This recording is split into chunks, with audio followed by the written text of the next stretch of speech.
Good morning. So we are moving through the classes present in the vertebrata. We have already discussed the first class, cyclostomata. Then the second class is coming under gnatostomata and the superclass Pisces. And that class is Chondrichthyes.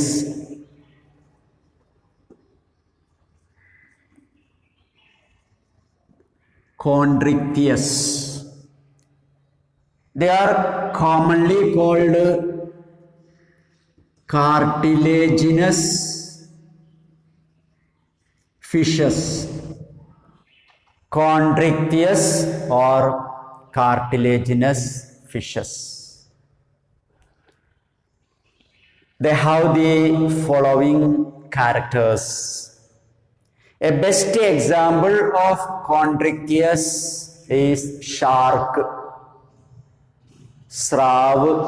സ്രാവിൻ്റെ ക്ലാസ്സാണ് Chondrichthyes എന്ന് പറയുന്നത്. They have the following features. One, all of them are marine, completely living in seawater, and they have a streamlined body. Generally, the fishes possess streamlined body for reducing the friction when moving through the water. വെള്ളത്തിലൂടെ move ചെയ്യുമ്പോൾ friction കുറക്കാൻ വേണ്ടി ഫിഷിനൊക്കെ stream lined ബോഡിയാണ് ഉണ്ടാവുക. രണ്ടറ്റവും കൂർത്തിട്ട് കുറച്ച് പരന്ന type ബോഡിയാണ്. ഈസി ആയിട്ട് വെള്ളത്തിലൂടെ മൂവ് ചെയ്യാൻ കഴിയും ഫ്രിക്ഷൻ കുറക്കാൻ വേണ്ടിയിട്ട്. അത് ഫിഷിൻ്റെ ഒക്കെ പ്രത്യേകതയാണ്, stream lined body. Then next is notochord is persistent.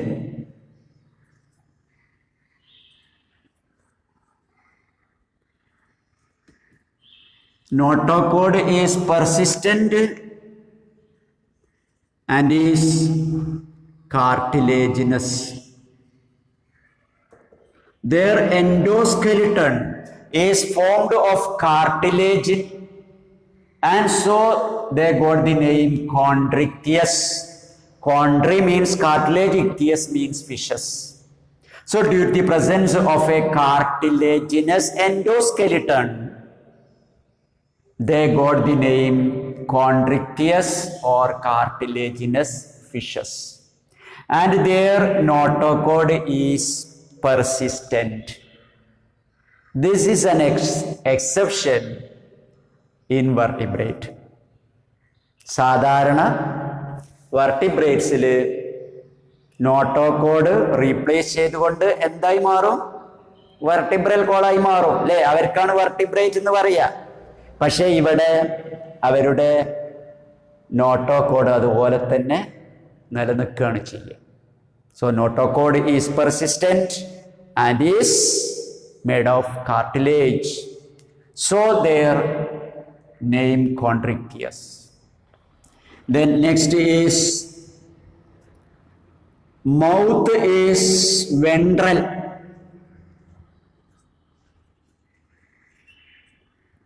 They have a mouth with jaws which can close and open, but the position of mouth is in their lower side. Mouth is ventral. അപ്പോൾ സാധാരണ ഫിഷിൽ mouth എവിടെയാണ് ഉണ്ടാവുക? ഒരു fish വരച്ചാൽ mouth എവിടെ നിങ്ങൾ വരക്കാറ്? ഏറ്റവും extreme ആയിട്ടുള്ള ആൻറ്റീരിയർ എൻഡിൽ അല്ലേ? ടെർമിനലാണ്. മൗത്ത് ടെർമിനലായിട്ടാണ് ഉണ്ടാവുക. പക്ഷേ കോൺട്രിക്റ്റിയസിൽ കുറച്ച് താഴെ ഉണ്ടാവുക. നിങ്ങൾ ഷാർക്കൊക്കെ വരച്ചറിയും.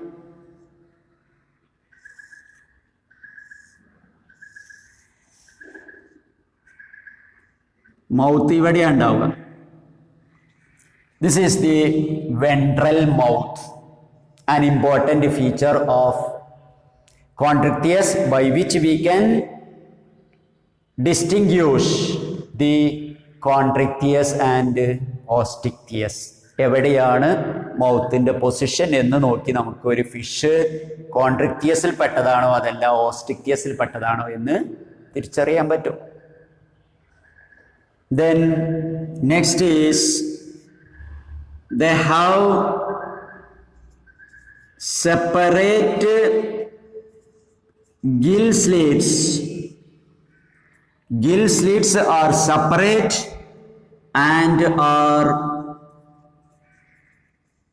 without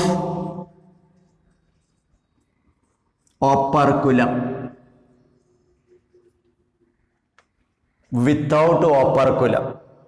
In Chondrichthyes, the gill slits are separate, about 5 to 6 separate gill slits are present, and these are not covered by a bony covering.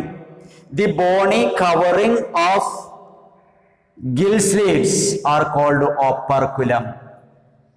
സാധാരണ ഒരു ഫിഷിൽ നമുക്ക് ഇങ്ങനെ ഗിൽ സ്ലിറ്റ്സിന്റെ ഓപ്പണിങ്സ് കാണാൻ പറ്റൂല. ഫോർ എക്സാമ്പിൾ സാർഡൈൻ എന്ന് പറഞ്ഞാൽ മത്തിയിൽ നമുക്ക് ഇങ്ങനെയുള്ള ഓപ്പണിങ്സ് കാണണമെങ്കിൽ അതിൻ്റെ ഒരു ലിഡ് തുറന്നു നോക്കണം, എന്നിട്ട് അവിടെ ഒരൊറ്റ ഓപ്പണിങ്ങേ ഉണ്ടാവുള്ളൂ. അതിനകത്താണ് 4 പെയർ ഗിൽസ് അല്ലെങ്കിൽ 4 ഗിൽസ് ഉണ്ടാവുക, ഒന്നിൻ്റെ ഉള്ളിലുണ്ടാവുക. ഇവിടെ അങ്ങനെയല്ല, സെപ്പറേറ്റ് ഗിൽ സ്ലിറ്റ്സ് ഉണ്ടാവും. അതിനാണെങ്കിൽ കവറിങ്ങും ഉണ്ടാവില്ല. ഇതാണ് രണ്ടാമതായി ഇവയെ തിരിച്ചറിയാനുള്ള ഒരടയാളം. They have separate gill slits which are not covered by operculum or without operculum. Then next, body is covered by special types of scales known as placoid scales. They have placoid scales. The placoid scales are projecting slightly from their skin, and so their skin is very rough. ഷാർക്കിൻ്റെ സ്കിന്നൊക്കെ അമർത്തി വരച്ച് നോക്കിയാൽ നല്ല റഫാണെന്ന് നമുക്ക് അറിയാൻ പറ്റും. കാരണം അതിന് ചെറിയ സ്പൈന് പോലെ, മുള്ളു പോലെ പുറത്തേക്ക് ഇങ്ങനെ പ്രൊജക്റ്റ് ചെയ്ത് നിൽക്കും. ആ പ്രൊജക്റ്റ് നിൽക്കുന്നത് പ്ലക്കോയിഡ് സ്കെയിൽസിൻ്റെ എൻഡുകളാണ്. പ്ലക്കോയിഡ് സ്കെയിൽസിൻ്റെ പ്രത്യേകത, it's major part is embedded in the skin, only a small part is projecting out. ആ സ്കെയിലിൻ്റെ മേജർ പാർട്ടും സ്കിന്നിൽ ഉള്ളിലായിരിക്കും ഉണ്ടാവുക. ഒരു ചെറിയ പാർട്ട് മാത്രമേ പുറത്തേക്ക് പ്രൊജക്റ്റ് ചെയ്ത് നിൽക്കുകയുള്ളൂ. അങ്ങനെയുള്ള സ്കെയിൽസിനാണ് പ്ലാക്കോയിഡ് സ്കെയിൽസ് എന്ന് പറയുക. Okay, then next is their jaws are very strong. Jaws are very strong with backwardly directed teeth. നല്ല സ്ട്രോങ് ആയിട്ടുള്ള ജോസ് ഉണ്ടാവും, അതിന്മേ ബാക്കിലോട്ട് വളഞ്ഞു നിൽക്കുന്ന ടീത്തും ഉണ്ടാവും. These teeth R modified placoid scales. Teeth എന്ന് പറയുന്നത് ഒറിജിനലി പ്ലാക്കോയിഡ് സ്കെയിൽസാണ്. അതിൽ മോഡിഫിക്കേഷൻ വന്നിട്ടാണ് ടീത്തായി മാറുന്നത്. Then next, they are predaceous.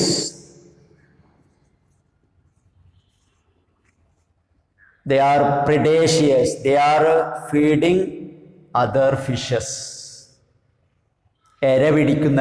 എരപിടിക്കുന്നവർക്കാണ് predaceous എന്ന് പറയുക. മറ്റുള്ള ജീവികളെ പിടിച്ച് ഭക്ഷണമാക്കി ഉപയോഗിക്കുക ചെയ്യുക. അങ്ങനെയുള്ള ജീവികളെയാണ് പ്രിഡേഷ്യസ് എന്ന് പറയുക. ഷാർക്കൊക്കെ വേറെ ജീവികളെ പിടിച്ച് തിന്നാ ചെയ്യുക. Then heart is two chambered. ഹാർട്ടിന് രണ്ട് ചേംബറാണ്.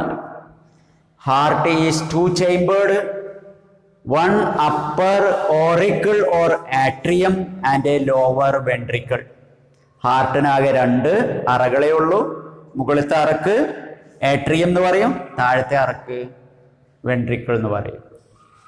And they are cold blooded. They are cold-blooded or poikilothermous.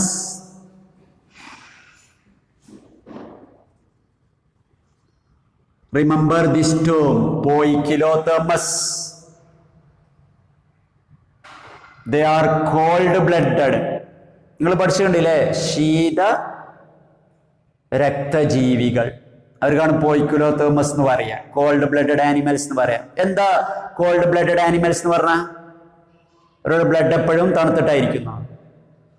എന്താ? Yes, they cannot regulate the temperature of their body.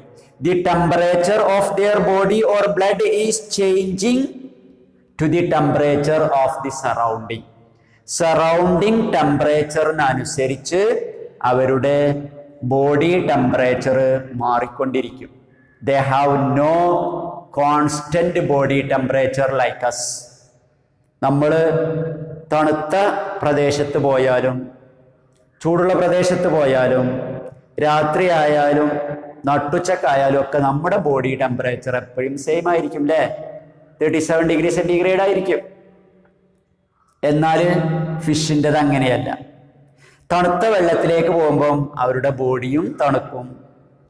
അതല്ല, കുറച്ചൊക്കെ തണുപ്പില്ലാത്ത വെള്ളത്തിൽ വരുമ്പം അവരുടെ ബോഡി ടെമ്പറേച്ചറും അതിനനുസരിച്ചായിട്ട് മാറും. They cannot regulate their body temperature and they are called poikilothermous or cold-blooded animals. Clear? They have no swim bladder or air bladder. Due to the absence of air bladder, they are continuously swimming through the water to avoid sinking. Air bladder ഇല്ലാത്തത് കൊണ്ട് വെള്ളത്തിൽ അവർക്ക് നിൽക്കണമെങ്കിൽ നീന്തിക്കൊണ്ട് നിൽക്കണം. നീന്തൽ നിർത്തിയാൽ വെള്ളത്തിലേക്ക് അവർ താഴ്ന്നു പോകും, അടിയിലേക്ക് താഴ്ന്നു പോകും.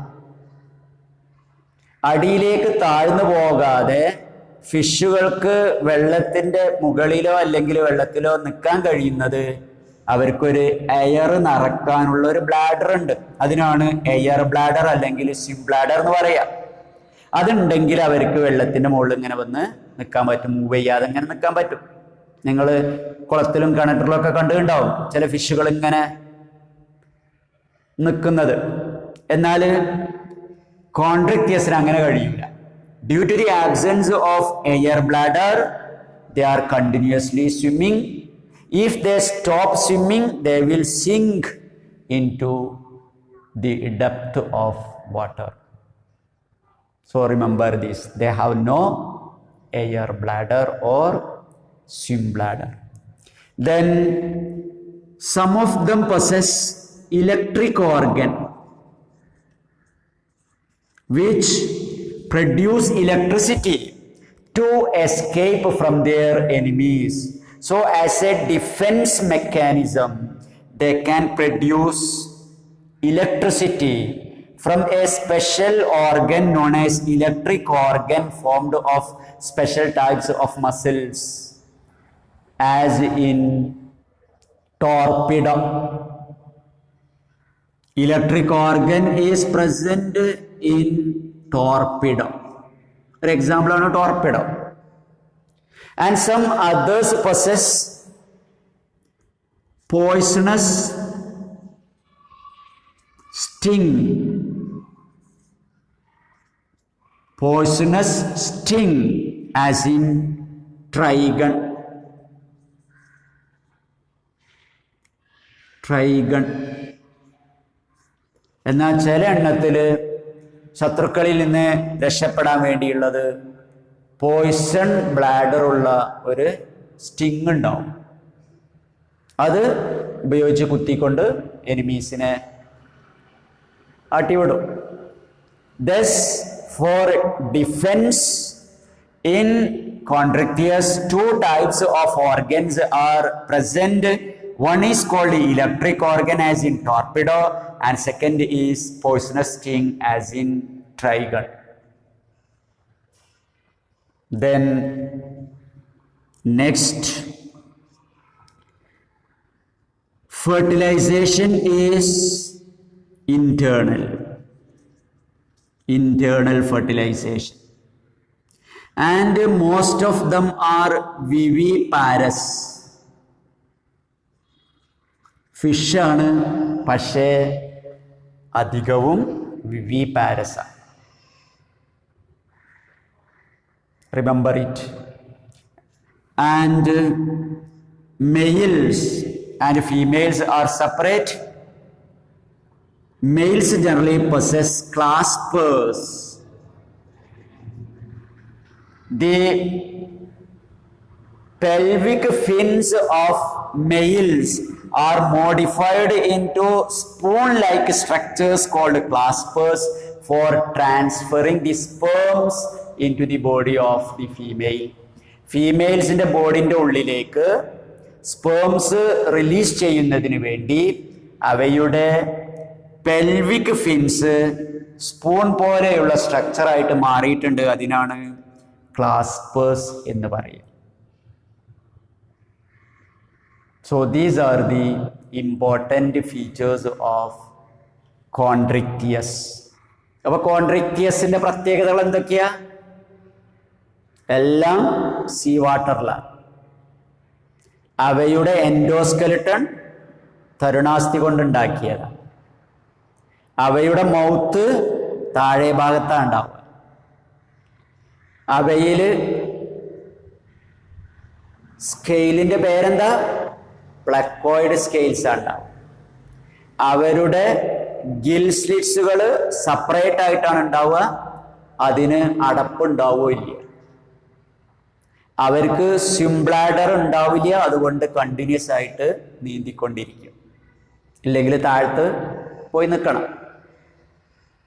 അതുപോലെ അവർ കോൾഡ് ബ്ലഡഡ് ആനിമൽസ് ആണ്, അല്ലെങ്കിൽ പോയിക്കിലോതേംസ് ആണ്. കുറേ എണ്ണം വിവിപാരസ് ആണ്. So this is about the important features of കോൺട്രിക്റ്റിയസ്. Then example.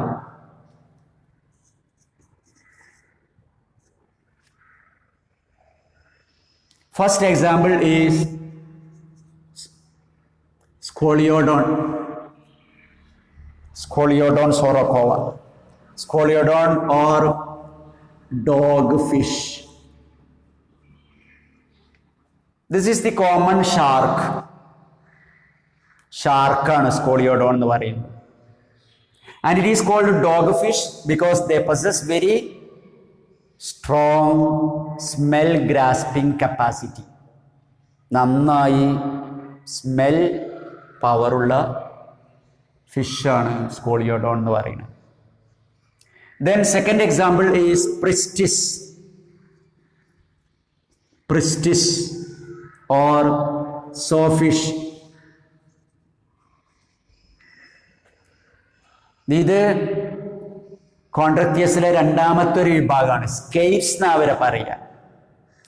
ഇവരെ ഷാർക്ക് എന്ന് പറയും, ഇവര് സ്കെയ്റ്റ്സ് എന്ന് പറയും.